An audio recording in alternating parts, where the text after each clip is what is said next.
Hi guys, for today's video, ayan ang nanay ko, nag-skincare daw siya kasi feeling niya maganda siya eh. Ganyan siya nagaya, tapos kapag ako'y naggagaya na ako, pinapagalitan niya ako. Patsuhan for ang buhay. Tapos yun, tinignan niya kasi puro libag yung mukha niya.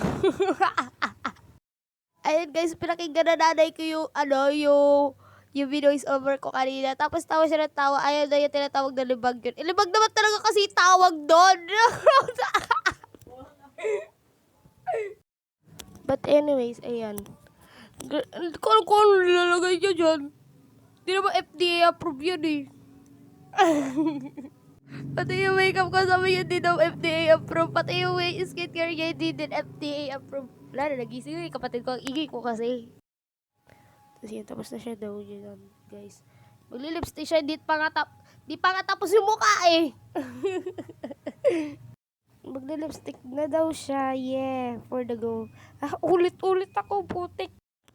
Basta yan, nagli-lipstick siya, tapos, siguro magkikilay na siya dyan, kasi, sabi na magkikilay siya dyan eh. Yan, magkikilay siya dyan, kahit, yung kilay, wala nga siya kilay, kaya magkikilay eh. Sabi daw niya, kilay is life daw eh.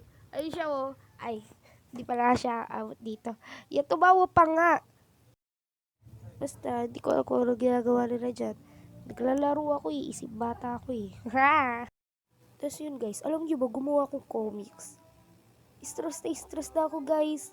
Tapos sa susunod yung gagawa kami dyaryo. Tapos gagawa kami magazine. Iba talaga kapag grade 8 ka. Ano to, masipag na mag-aaral ako eh. But anyways, balik na tayo dyan sa pag-makeup na nanay ko. Puro ilaw naman yung nakikita ko. Ayun. Happy na daw siya kasi maganda na daw siya. Sinusuklay niya pa yung buhok niya kasi nawawala yung suklay namin. Sa liit-liit na bahay namin na to. Di namin makita yung suklay namin, no? Yan. Kasi bago ligo siya dyan, kaya madali lang suklayin yung buhok niya. Yeah. For the go, ma.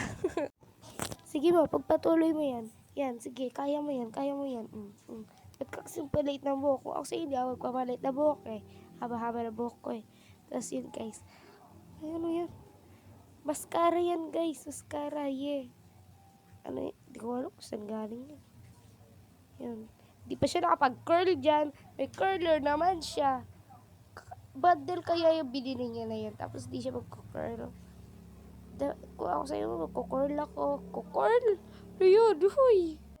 So, ayun guys, malapit na yan. Naayos na niya. Buti pa yung nanay ko marunong mag-ayos.